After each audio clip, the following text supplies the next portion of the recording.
Okay, it's 9 o'clock. We could call the meeting to order with roll call, please, Deborah. Certainly. Ring. Here. Star. Here. Castillo. Here. Hines is excused. Jennings. Here. Singh. Here. And Byron. Here. Next is the approval of the minutes from the regular meeting of May 26, 2026. Anyone have any additions, changes, deletions? Seeing none, they are approved. Member forum, Deborah, anyone? No in person and no speakers over Zoom. That concludes the member forum. Great. I have no announcements. Does the general manager have any announcements? Ann, that's you. No. No, okay. Next is Todd with the Rossmore Walnut Creek and the Rossmore Property Management Financials. Sure.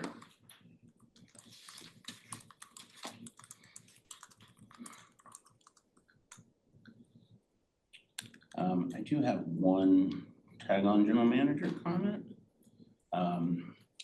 We had the president's forum yesterday and we shared the final bound contract for insurance for the new policy June through May. Amanda has been busy and she got out yesterday afternoon, emailed to all the treasurers and mutuals their amount due for this next period. But finally there's some really good news. If we look at globally what we budgeted for the whole Rossmore community without getting into individual mutuals, we had budgeted $25.6 million in 25 and 26. If you remember, we kept that insurance flat and it actually came in at $13,694. We budgeted 25.6. For the 12 months. Okay. Now we knew 25 we were gonna see reductions and we ran that for surplus because we had the 2 payments. We still had to pay for the cash for the 17 months. But we're taking our budget now for 27, it'll go down from like $2.1 million a month down to 1,193. So huge reduction. So really good news. Everything we're doing on the insurance side is just really positive. So I just wanted to share that. We're getting the final bills out. We'll have some summaries, but just for this committee, just to, we haven't all seen the, as we move forward to get the final bills and payment, we came in at just.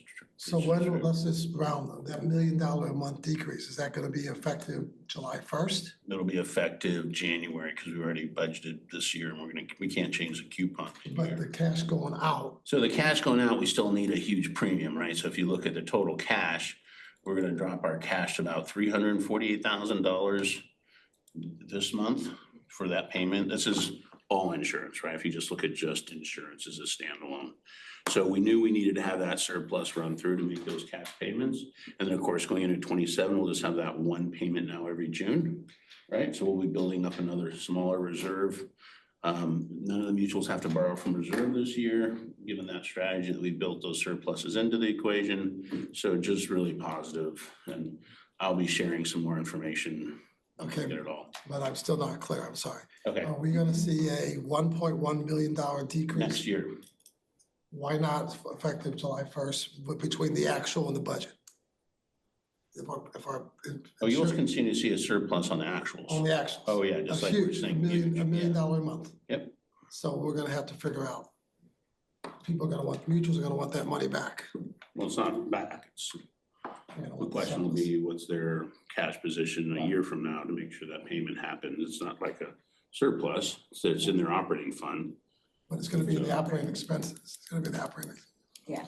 It's gotta be cash. Yeah, but there's no, I'm not sure there's a vehicle for returning money to folks mid-year. I think if anything, it should affect Next year's budget. or could affect next year's budget depending on other budgeted items, right? Yeah, I agree. Yeah, it gives you some flexibility. So Todd, can you talk about how insurance is allocated throughout the valley in terms of the different mutuals and, what's the process? Is it a per head basis? Is it a unit basis? How's that done? The allocation model that we are using currently has been one that is set up from Gallagher looking at loss histories. We will look to reevaluate that allocation model, not for this upcoming policy right now, but going forward, and what that exercise looks like and how we best try to break it all up again. Will be a work in progress. Okay, so, but for the current year, it's based on information Gallagher has given Right, in terms as of, to how it should be allocated Yes. among the different mutuals and all that. So from an insurance standpoint, they've made that determination. pretty much, yep. Okay. Now, and it gets a little complicated because there's so many different invoices that Amanda has to put through. I call her pachinko machine. It is all in NetSuite now, that allocation, so it flows through. And like I said, that's what she was doing over the weekend, was creating those individual statements for every mutual. And does each type of insurance have a different allocation? Hmm? Does each type of insurance have a different allocation, property versus? Yeah, there's some variations in Some that variations. based on loss history. And does the allocation only go down to the mutual level or down to the project level? Goes to the project level. That's what I thought. So each project within a mutual could see differences. Variance. Yeah. So, Okay, anything else? All right, let's move on to So financials. I guess one question is, do we have a record of incidents that gets published, periodically that says, here are all the incidents that Gallagher said cost insurance to be paid? So that we everybody don't knows. we haven't produced like a publication of that. Obviously we have the loss history. Okay, but if we said in our mutual, we want to know how many times we had to file a claim and somebody got paid, it would be available to us. Yes. Okay. So Todd, one other question about this. So when Gallagher guys came here, we talked about the big plan about how if we don't make a claim, we'll get significant money back. So that claims are claims for over mutuals and GRF or only GR? Repeat the question. So kind of the self-insured part Oh. of insurance where we've got this big pile of We money. still have our alternative risk, which takes care of the first $7 million. What is that Was for? fine. His That's for question is, everything. it's for both mutual. We have not, that is still sitting out there, which is still our money. That's, his question is, that's for both RWC and the mutuals. Correct. It applies to both of Yeah, them. everything. Yeah. Insurance is always the whole Enchilada. enchilada, yeah. So going back to Kim's question, I think we need a mechanism for tracking any claims we do, potentially. That's what I Even was. potential claims, because if we don't make any claims, we're getting a significant money back, right? In 3 or 4 years. But Well, I that's what think- Gallagher But does, right? that's what Gallagher does. It also is one of the reasons we are seeing the favorable rates we are, because we have done such a good job on the risk. They see us as a very good customer, right? So some of the favorable rates we are seeing is because of our loss history, because of everything we've done with Firewise and some of the hardening and all that kind of stuff flows into obviously overall down contract for this year. So can Gallagher provide information about what kind of potential capital expenditures or improvements can improve the risk of claims? Yeah, they have done that to the insurance task force. Okay, Yeah. Yeah. There, obviously, it's like somewhat. Firewise category. Yeah, yeah. That made a huge difference. And when they were here, when he was here, he showed us how much that fund was worth and what it was continuing to grow. And we Sure, talked yeah, about I saw that. changing that. Yeah. Okay. Anything else on the insurance? No, just really good news. Okay, let's start with financials. And I'm gonna cut you off if you're not done by 9:45 to make sure we get 8. So you have 30 minutes. All right, well, it's are the same trends we've seen the last couple months. And I think if you looked into your package too, I'm not gonna bring it up, but there is also a new report that we talked about last month, which is the year-to-date compared to the annual budget. Right, so that was something we discussed that adds value to how we look at our forecasting. Now, when we go forward, looking at those remaining amounts, certainly as we come into budget cycle for all the other senior managers looking to do their budgets, that was a report that everyone was kind of looking for. We're making a couple slight changes to it so it can also work for the mutuals, which will go on their package next month. It's not part of the 5,500 or anything, but it's good information. And now that you're more seasonalized on your budget, it makes more sense. In the old days, it couldn't He's really. doubled it, right?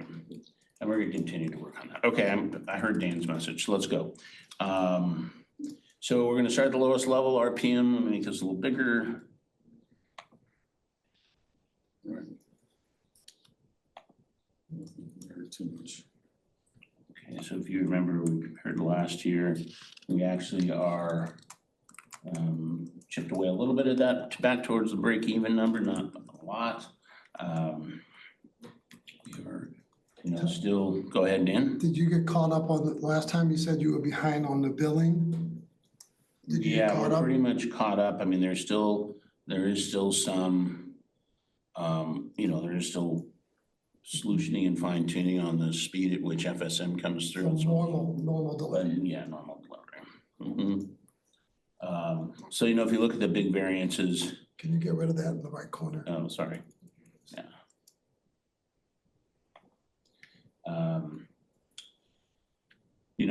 If you look at the billable services for operating reserve, that's really where a lot of the revenue shortfalls are. Those are just, once again, that is service and depends on the service orders that come in. We are pretty much caught up on the billing, to Dan's question, so it's not like we haven't billed for services. There is, still some work to be done on just closing out cases every month in our new system. But we're getting into busier time, right? So we're gonna continue to see some more of that revenue come in. Is there any one category of services that looks like it's been cut down the most? Not really. It's all across the It's all board. kind of across the board. I think obviously, as we've talked about, I feel like this is the area of our biggest risk though, because we're booking revenue that we're projecting for revenue to be done internally Right. versus a mutual going out and hiring a vendor, right? And they can do that. So, we by nature, we're putting risk into our financial plan by, coming up with a couple $1 million in revenue that, the mutuals really could choose not to use our own internal services. But shouldn't we make our internal services Cheaper and more cheaper so attractive. that they are silly? 100%. Okay, And that just comes into though, one of the things that'll be a challenge too, if you look at like the union coming in and trying to redo their contract, they're gonna be, if they're not careful, they're gonna start pricing themselves out of the market. So it's something we don't need to panic today, but it's something we should definitely keep our eye on as the finance committee. So I just had an experience where there was an outside vendor that was supposed to do some repair work in Third Mutual. They were gonna charge us $5,500 and RPM is doing it for $2,700. Great deal, and it looks like they're doing all the same things, I'm sure they are, but that's not advertised, it's not talked about. I only see it because I'm the treasurer, right, of Third Mutual. And so that's one of the things that I look at all the time. I don't know what anybody else does, but I think services are scheduled less or, cost shouldn't less. that be discussed in the president's forum where you I talk think it's a about? great vehicle to do it, yeah. I mean, he should be presenting saying, look, we should be 75 cents on the dollar, or whatever it is on most of this stuff. Yeah. So, 100%. Of course, they may not have done things. It may be the work was not done, period, not that it went to contractors. Right, but if things are being done, we should make sure that we get the work. Yeah. Whenever, obviously, within our expertise, if it's Yeah. something we don't have the expertise on, we can't do.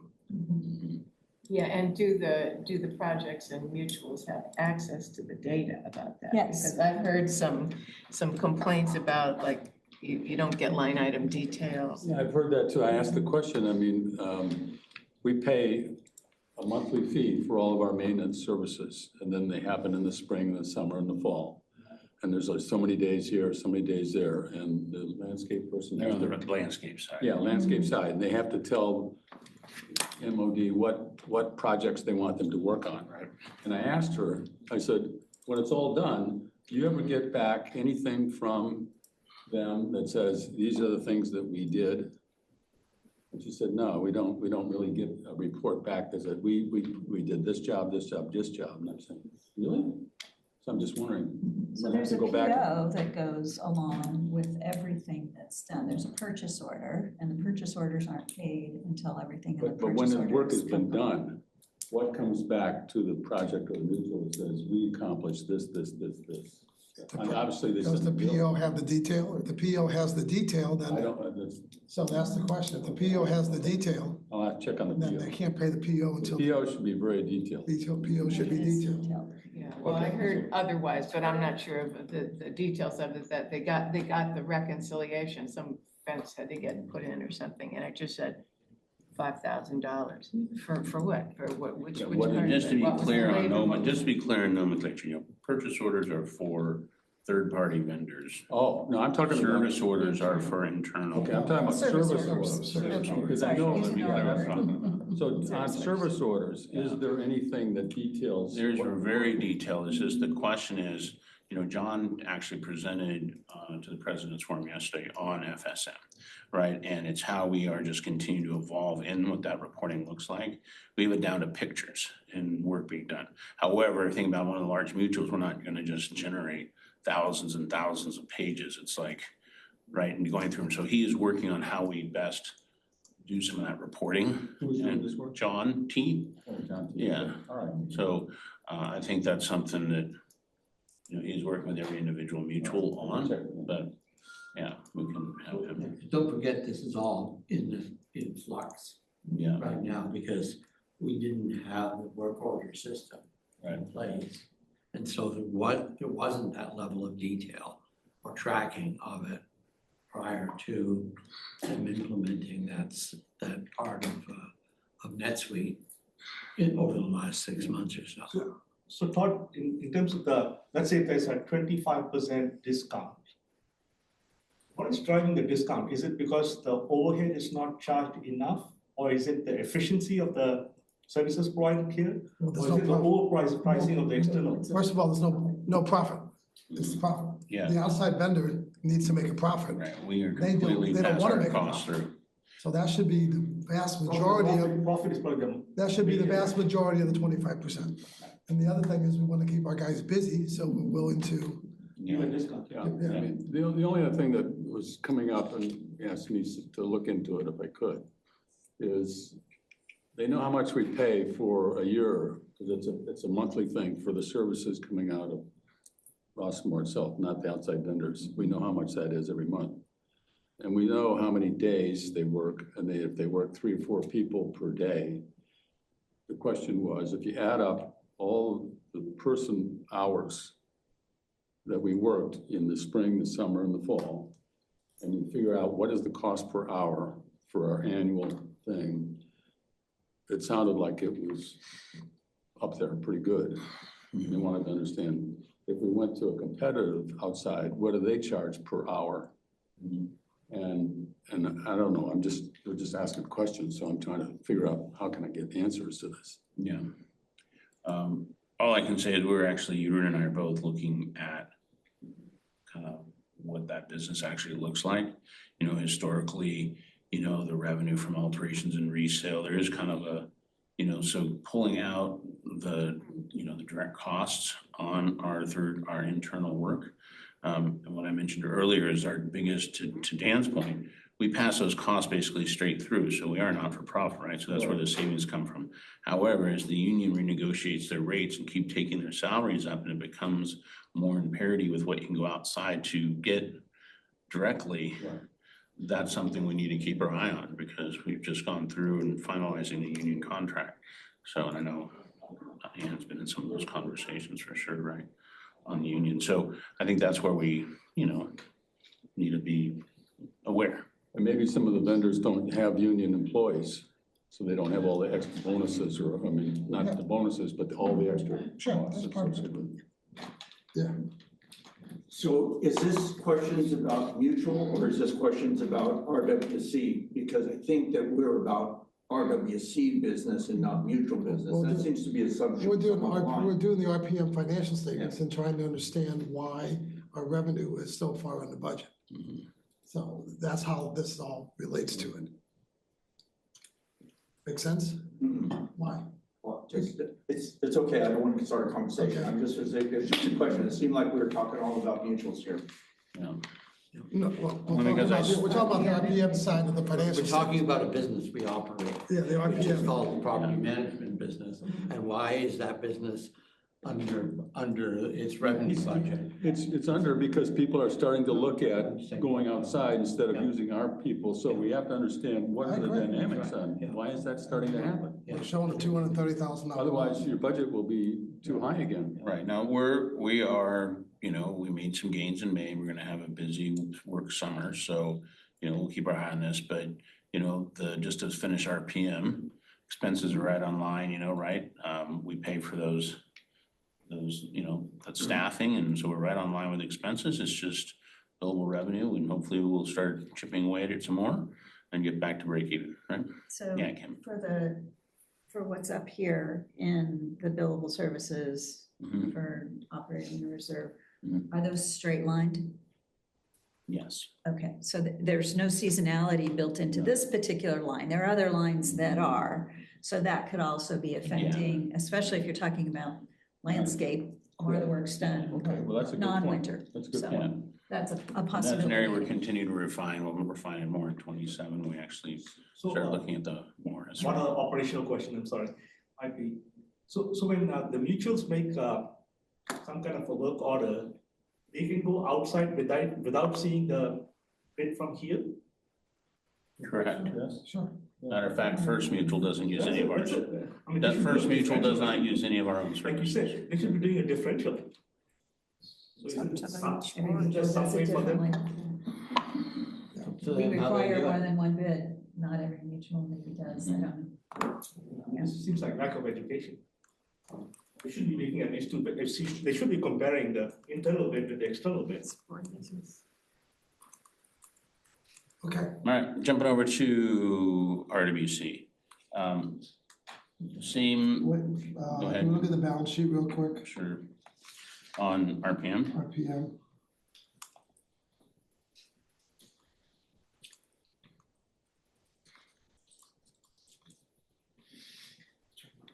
Questions on it?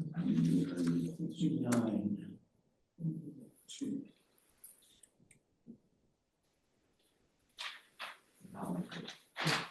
That's good.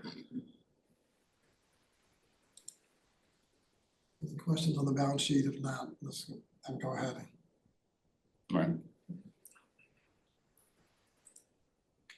Okay, Okay, so just like we've done the last couple of months, we kind of expanded on those areas that have variances that are over 10% and over $100,000. It's still sitting on the top of the income statement, was in other revenue.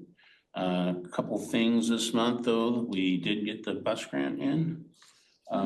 You saw that's in there for 57, which we haven't had for up to May.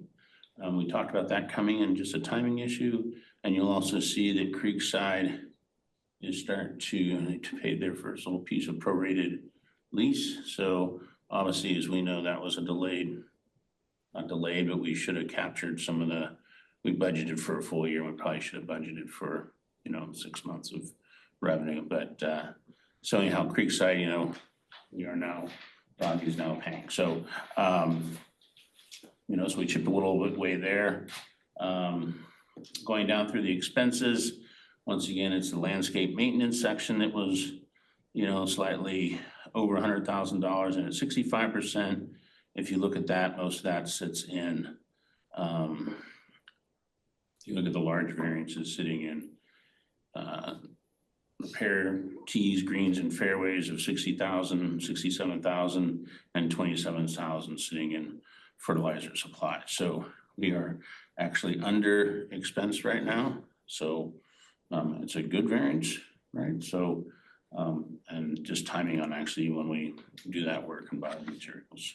And is that properly seasonalized at this point or not?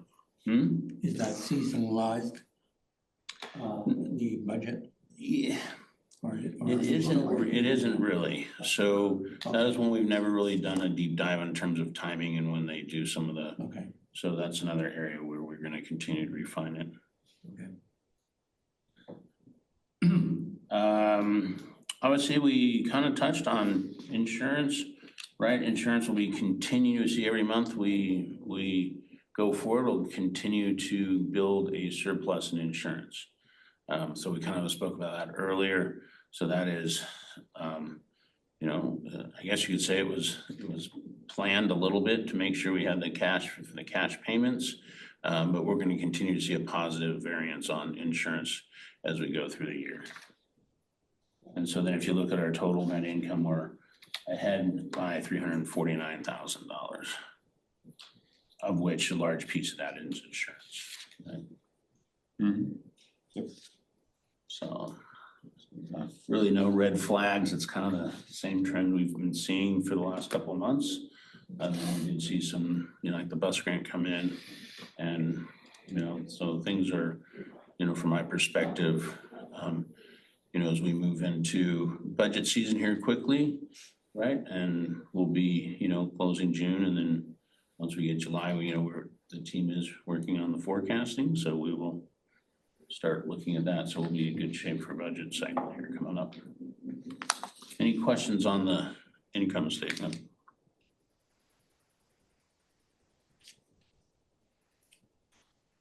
Okay, Yeah, and then like I said, this report here, I think you've always had a chance to see this is it's included, but it's the year-to-date compared to the remaining budget.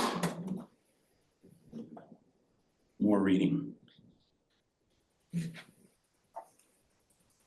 Monthly income, and then we can look at the balance sheet.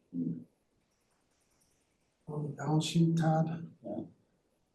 Just there's several, Yeah, I expanded it all. We talked about that last month. generates a few more questions because a lot of your I might ARs not be able have, to answer all of a them. lot of your ARs are negatives. They're not a whole lot of money, but I'm just, Mhm. just watch them. Yeah. And as I mentioned, I think it would be, I would like to, if not, maybe next month is before we get into budget cycle a little bit. I do think it'd be very worthwhile for this group to have Amanda join us and talk just a little bit of a deeper dive on the intercompanies, right? Because I know there's been a lot of questions just on how those work and payroll rules. And so I think it'd be very helpful for an education to have her work through the actual accounting treatment on intercompanies. Obviously, if you look at going forward here, when we see June next month, we're gonna have the large insurance swing that we've seen in the past in February, where we make a large payment going out and actually then collect from all the mutuals. Hopefully it'll all be collected here pretty quick, so probably, it probably won't actually show up, but just a FYI on that. And those will go into the non-elimination Yes. receivable, right? Yeah. Okay. But I do think it'd be good for her to work through those, just for education for the whole group. Any other big questions? And obviously, if there's any direct questions you guys have as a committee, please just email me after this, right? And, I will, if there's some expanded answers you guys would like from myself and Amanda to get back to you guys on, please know. Some of the information she is the keeper of in terms of the actual journal entries and stuff that happened during the month. So if you actually have direct questions, just go ahead and email me and I will get them answered. Where do we stand on the audit? So the audit committee is gonna look at the audit on July 13th. Is gonna be presented. It'll go to the finance committee next month for our recommendation to the board for July. So we should see a draft here by the 13th of July. You have not seen the draft I yet. have not seen it yet. Where's the holdup then with? Just testing and work, a new system and NetSuite, and it's the first time we've done it and Okay, work. And Sheer amount of work. all of their questions have been answered, right, in terms of the audit requests, Mhm. Yeah. I mean, there's a little here, there's all some, of them. there's a couple, fraud forms and some other stuff that aren't really being held up the process. McCare does all her work, then it has to go to their senior partners for review, and it's just, there's many reviews. just kind of And just so this Never committee quick knows, I know the audit committee will be sending out RFPs to look at potentially changing auditors for next year. Because we've had CBIZ for what, 5 years? Mhm. And the internal control audit too. Going on. And then to keep under my wire here for Dan. For me, it's for Ann Matola, it's all her Ann. fault. Right, to the trust, no surprises on the trust. Just remember, as you guys know, we talked about just for education, the MTF actually goes right directly to the balance sheet. And Are you still gonna get depreciation in there, Todd? well, we still need to get all the depreciation. So that it mirrors the audited financial statements. That'd be nice. Yeah. So we really have so we can know what the Yeah. audit's gonna look like.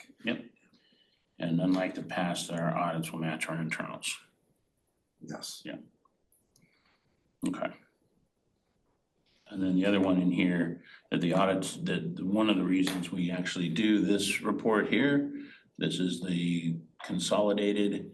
I know you guys have had it in your packet, we've been producing it, but this is certainly one of the key documents. Once we get the audit, if you look at past audits, they present it in terms of also a consolidated position, right? So when you actually get the audit and you're reviewing the audit as individuals, it will translate directly to these consolidated reports. So that's why we need the depreciation there, so Yeah. more evens up. Yeah.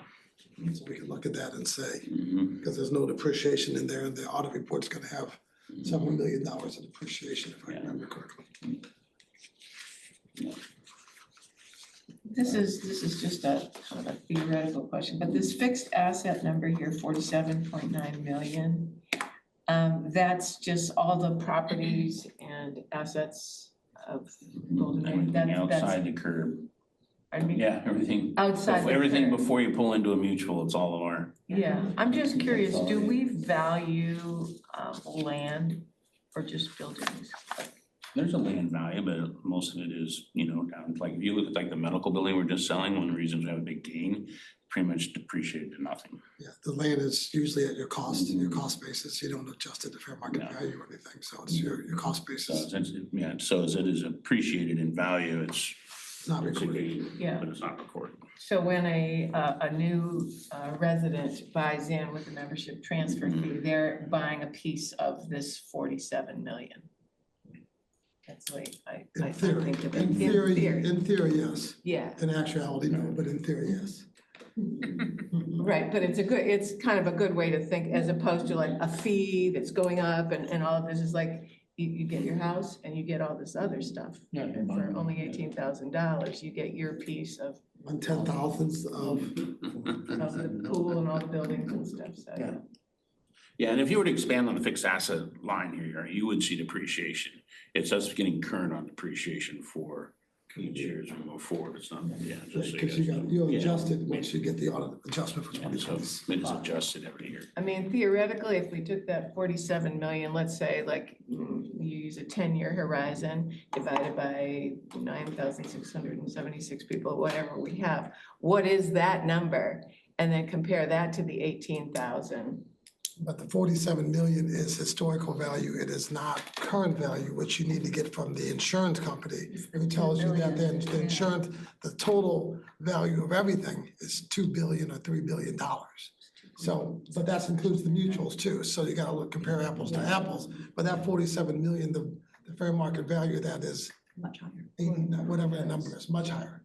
Well, for insurance purposes, it's 2.6, is that right? The That's current just valuation. reconstruction of the homes or the buildings. 2.6 billion. Yeah, But that's just, but that includes the mutuals. That This is includes not all include the- It's mutuals. everything. That includes all the Not homes. just the central. Yeah, okay, yeah. it's everything. That's a big difference. Yeah, it's big. Yeah, that's everything. It's kind of hard to value a business that's break even. But it's always the market Just value saying. versus historical cost. This is historical cost, You can't really which use is an EBITDA multiplier. meaningless.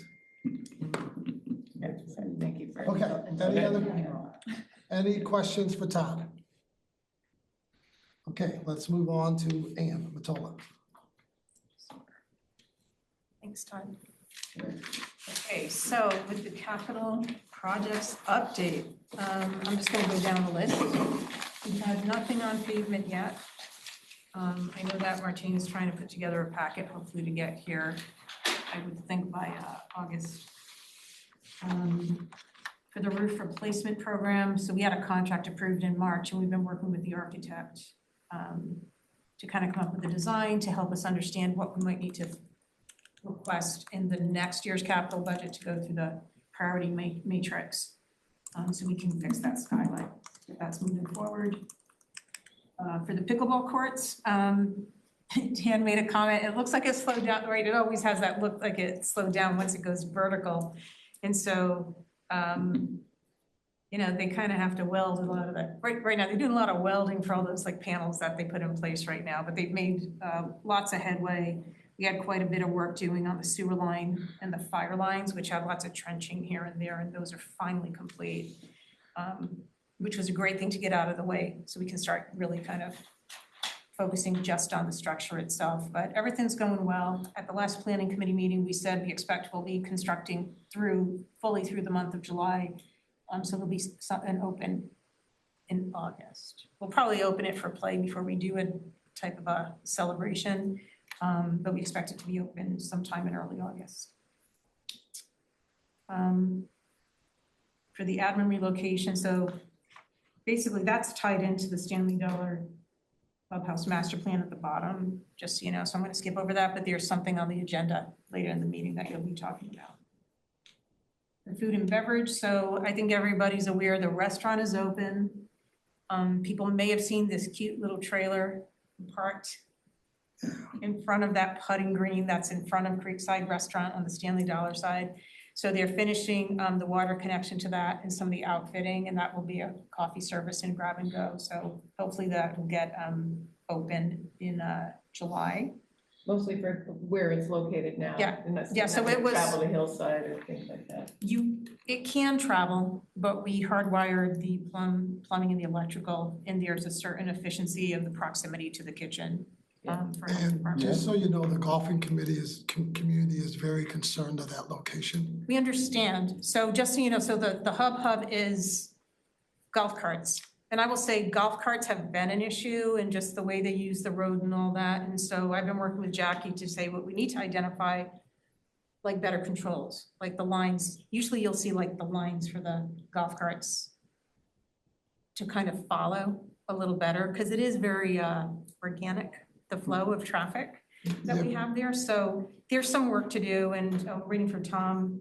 He's back from vacation tomorrow, but we want to meet with him and just talk to him a little bit about flow and look for places where we can designate more for parking and whatnot. We're worried more of in the parking lot, especially when we have a big tournament where there's 80, 90, 100 golf carts.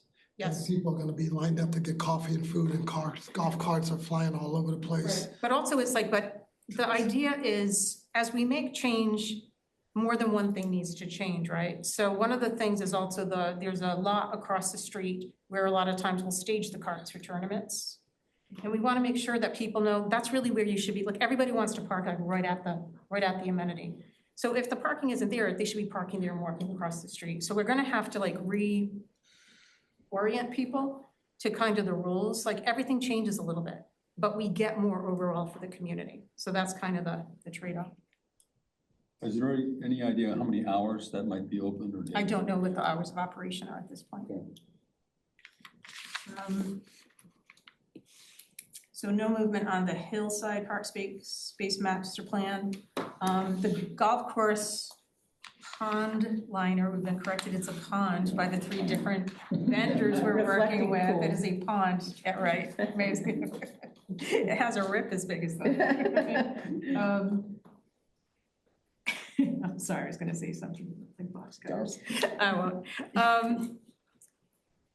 So we're trying to get the best option. So there are different approaches to this, and one of the things that we're really looking at is the interface with environmental.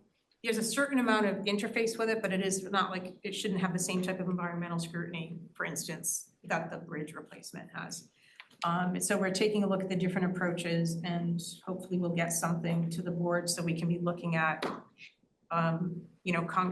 more specific projections for expenditure for next year to have that replaced. Okay. But that's been quite a complex I project. see we're spending money though that we haven't approved any, according to your columns there. Yeah, so there's a project manager that we've had to call in to advise on a few things. So Fred Ponce was the project manager beforehand. So he's had to advise and transferring some of the stuff and the technical information. So it's It's not a major number, I was just wondering that there. yeah, so that's what that money Hasn't is. been an actual approval. Yeah.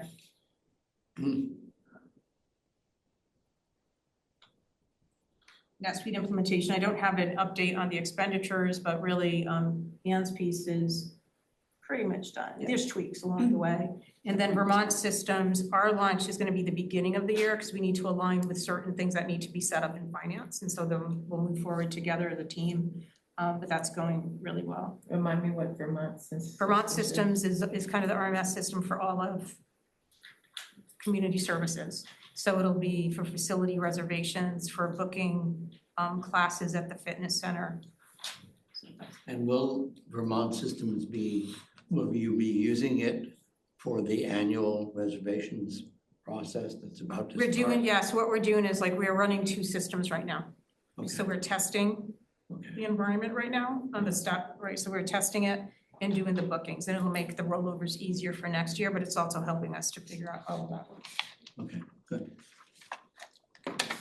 The golf bridge replacement, so the team of BCAF, they're working on the construction documents for that.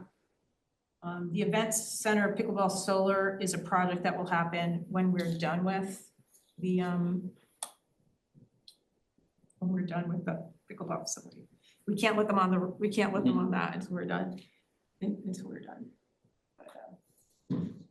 that's a whole nother thing.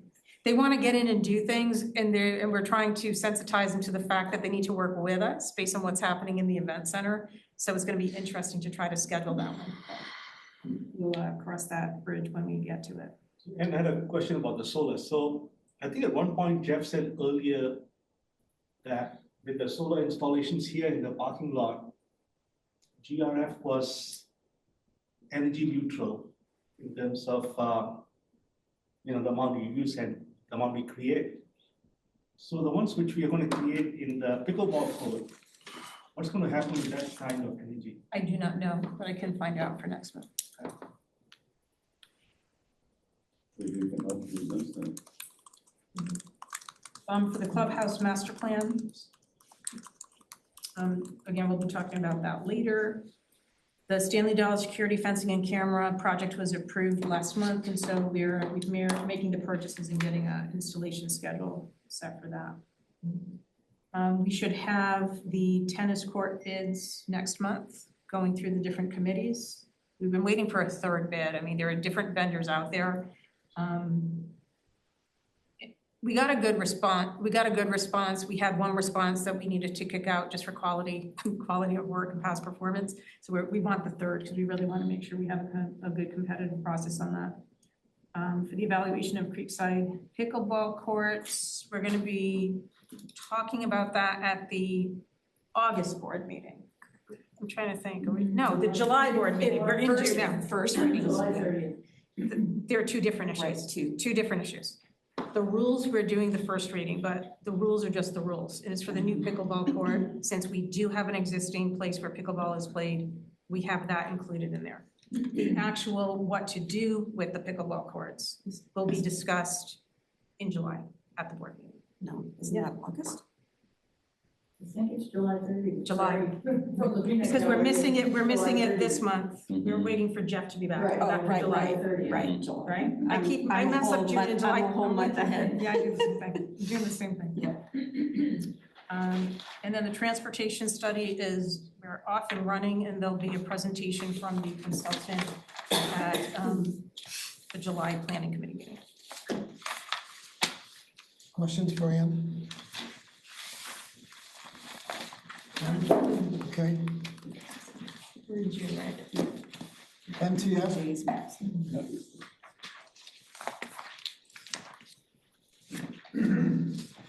Real quick, not to jump back, I just want to show on the capital side, I forgot to mention this. There's a new line item on the balance sheet. You'll see that's contract liabilities deposits. Just so everyone knows, that is the medical, sale of the medical building. As we hit non-refundable deposits, those will go against that line item contract liabilities. So until eventually the sale goes through, or for some reason it, goes away, and at what point we would then turn that into revenue. Okay, just so it showed up, so not to be a surprise, so everyone knows what that is. It's the non-refundable deposits on a medical sale. Okay. So why, are they currently non-refundable? Or do we have to hit a benchmark They hit before? benchmarks, they hit Okay, benchmarks. so these have not yet, what's in Those are the here? ones that have now hit, that are ours, so that's why they're booked. So why is it a liability? Because you can't actually Can't treat them as recognize revenue until the deal is done. So debit cash, credit, you gotta credit something, you can't credit revenue, so you credit the liability. No, I get, And then when the sale comes through, you'll take it out of the liability into revenue or when the. but you when the said sale these have falls through. already hit benchmarks, which means that is ours. It is, So but it if still will it's sit there. ours- It's ours, but it'll still sit there until either the sale goes through. Yeah, because it could be, How could it go away where we would have to pay it out to someone? but And the why is question it a is. liability to us? But it's- That's my but it's- question. But It's not we don't know income. whether it's You can't it's a recognize the sale income yet to or the an sale. income. Oh, so it's either the profit of the sale. Yeah. Yes. Or is it a? Line item. It's not really a liability. But it We're can't- not gonna have to pay it back. It's just It's a how it's classified gonna issue. It's be. just how it's accounted for. But it can't go as income until either it's ours or until the event has occurred that makes it ours or the sale has occurred. But he said the events have already occurred that have made it ours. So that they have to go out of the sale. The sale has to fall through in order for us to recognize that as ours. We don't get that money till the sale either occurs or falls through, either closes or falls through. But then isn't it a receivable instead of a liability? But we got the cash in. You got to debit cash and credit something. Yeah, the cash came in. Cash came in, we got 500,000 in cash. 500,000 or 500,000? It's 500,000. 500,000. 100,000. Debit cash, credit something. You can't credit revenue, you got to credit the liability. So the deposit came in. Yeah, Mhm. we can spend the cash. Just can't recognize the income till either the sale closes or falls through. So what's the timeline for that? That's May. April, April and May. May or April. Okay.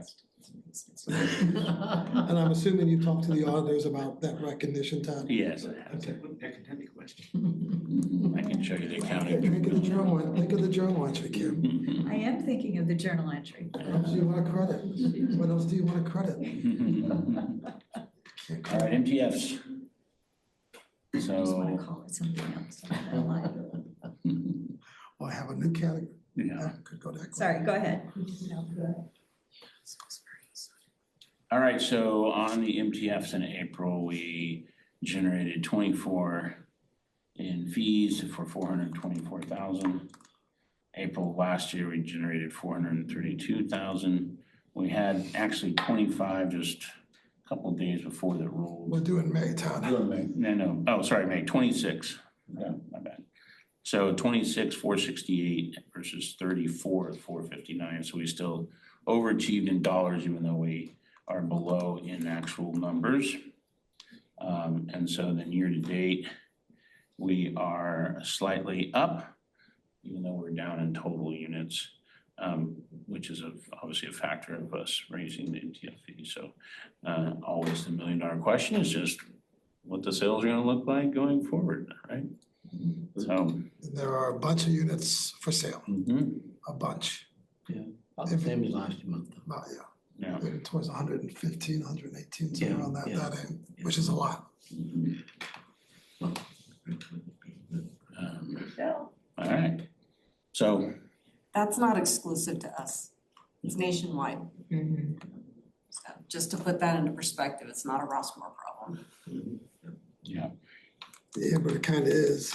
It's our problem too. It's our problem too. I don't really care what the other, And we're gonna raise the fees again April 1st. Is that open for discussion at any time? Can the finance committee bring that up? Yes, you can. Okay. We'll put that on a future agenda, not next month, but in the, maybe after we see the summer, let's see the summer sales. We typically do it as part of the capital budget Yeah, process, which is later. which is late in like November, December. September, yeah. Yep. Okay. All right, back on the agenda, we did have facility service manager update. John T did a big presentation at the President's Forum yesterday.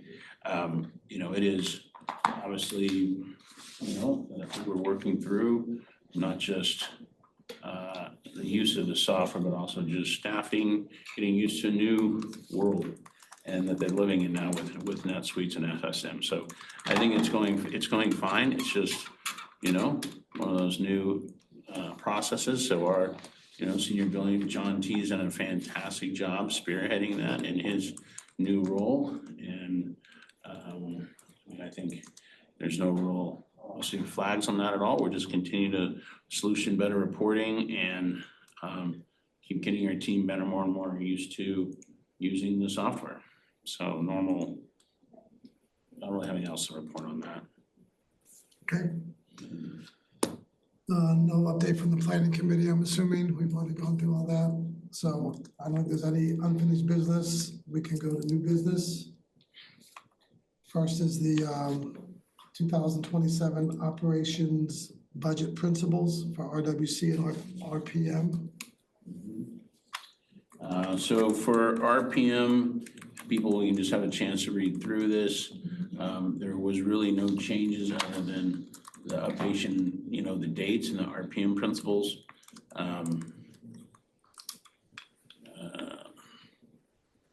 So, I mean, I guess open to discussion if anything comes up. This is the same one permission committee approved last year. And then we get to the RWC one, you'll see the board had made some changes, which I left as strikeout, so we can see what they took out language-wise that they actually approved last year, but I went ahead and left the red line version kind of in there so we can see what Do you it is. want to do each one individually, Deborah, or combined? Let's make a difference. Well, I don't think so. I mean, as long as you articulate. Okay, all right. We'll move on to RWC. If anyone has questions on the RPM side?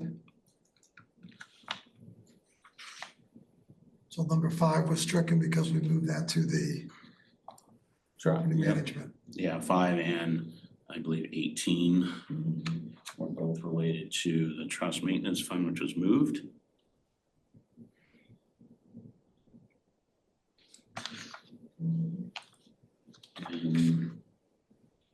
So 18 was moved, but 17 was not.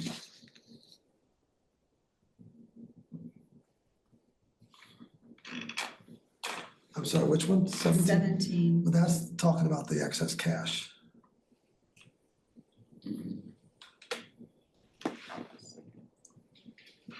But then, because we do talk about the trust maintenance operative. Okay, so it's just decide where we put it in to there. So the ability to move the excess. Okay, got it. Yeah, and we discussed that and said, let's just leave that as is to give us flexibility.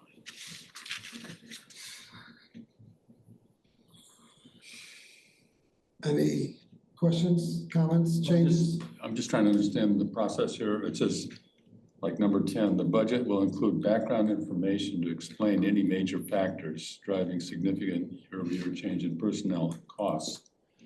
So does that get written down and presented to people? Okay.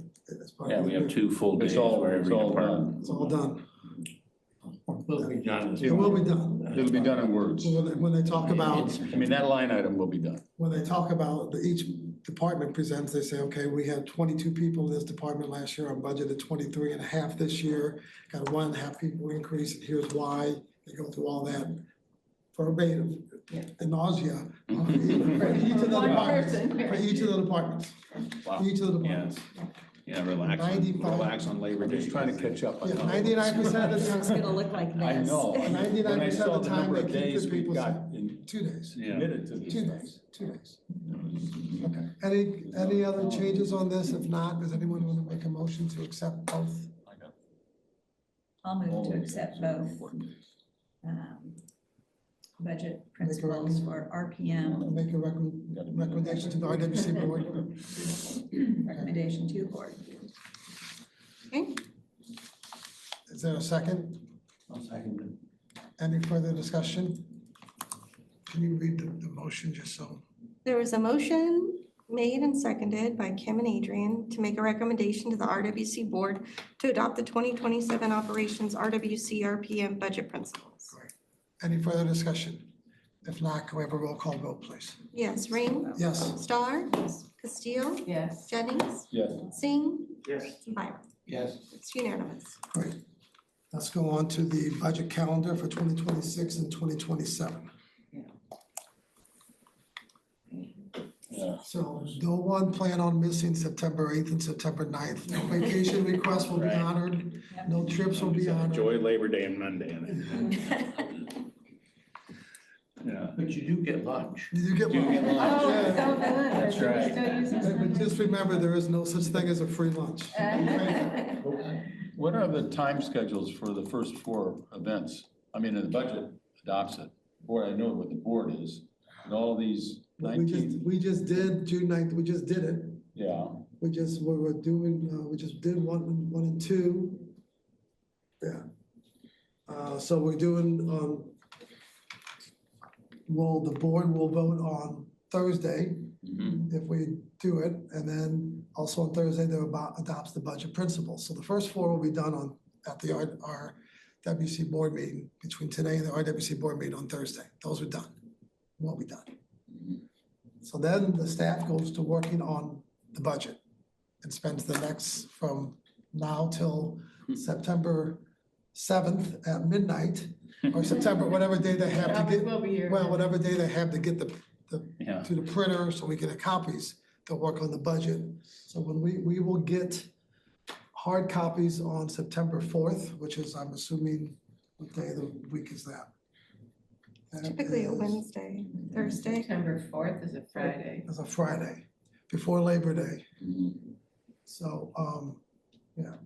So we'll get the 3rd, we'll get it on Thursday. You can come by and pick up a hard copy, or you get it electronically. And you have all week to study it and be ready for Tuesday, the September 8th and 9th, where we go in detail. But the big day is 8th, right? The big day's 8th. I'm not here on So the- they're both big days. Last year, we were 90% done on the 8th. We just use a few, Yeah, 2 or 3 hours in the morning on Yeah, the, on the 9th. on the 9th. It's typically up to about 12 noon on the second day, right. if all goes smoothly. Yeah. It gives staff time, not much time, but time to incorporate the answer the questions, incorporate some of the changes that are requested, so that they can come back pretty quickly on the 9th with answers and revised numbers on sometimes. Yep, there's no vacations in August. And then that gives us to the 20th or so, when we have, that Friday, Todd will send out final ones to us, for us to approve. And then I'll report to the RWC board on Thursday that we approved, so they can vote on Thursday, the 24th. Okay? Everyone okay with this calendar? Harry, you're not excused on the 9th, you have to be here. Cancel your plans. I don't know about that. If, anyone want to make a proposal to accept the calendar? Anyone? Make a recommendation to the RWC board to approve the budget calendar for 2026 to 2027. Adrian? Adrian, is there a second? Yes. Kim? Okay.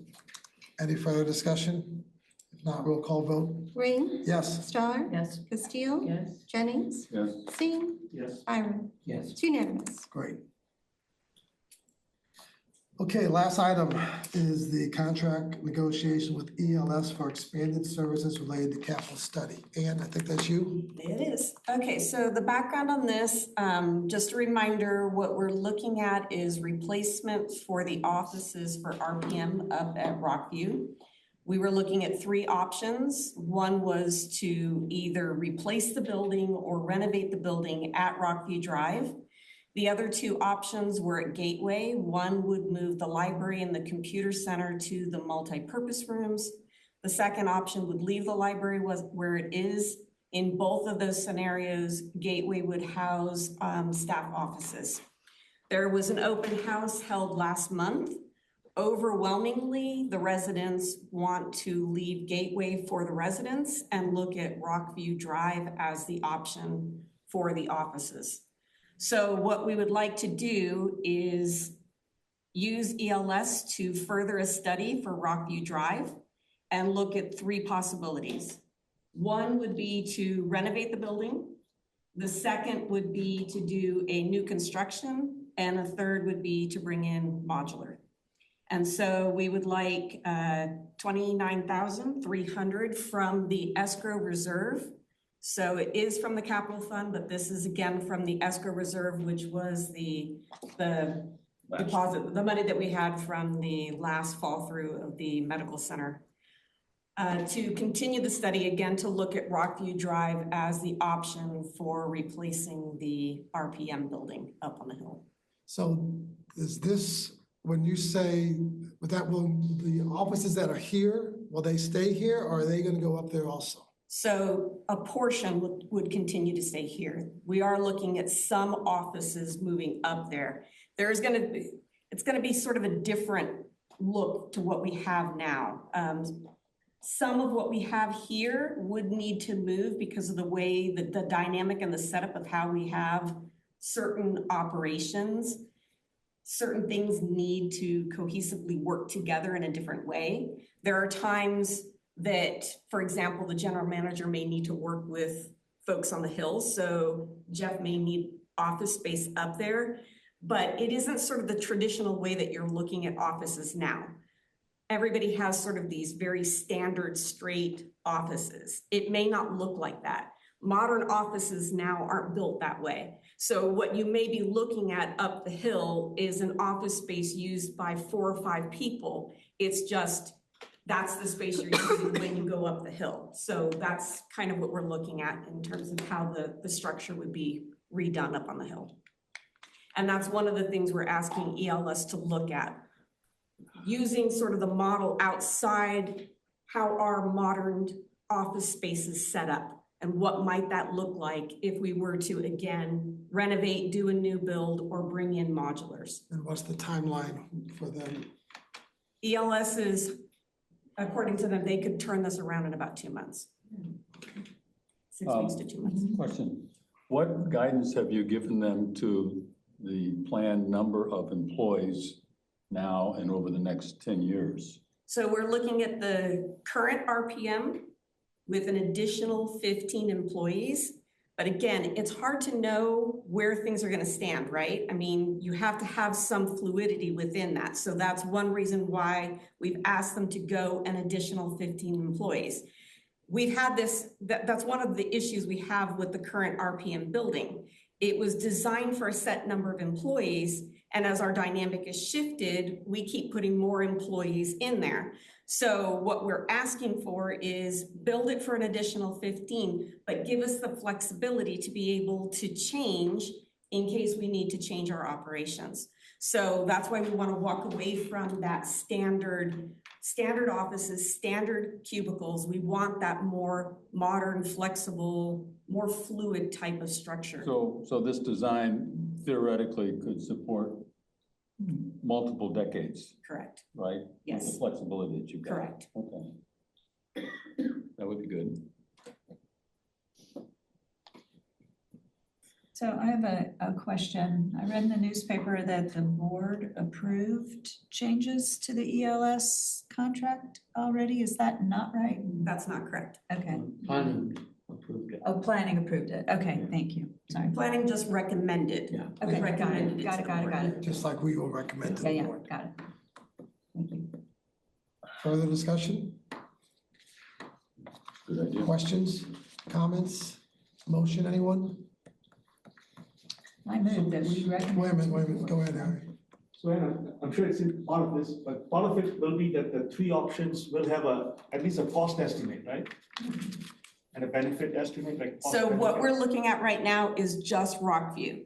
Right. The other two gateway, right, would be, but yes, the three different options, there would be a cost estimate associated with, yes, renovating, new build, modular, correct? Also the benefit, so benefit cost kind of thing. Yes. Okay, Kim.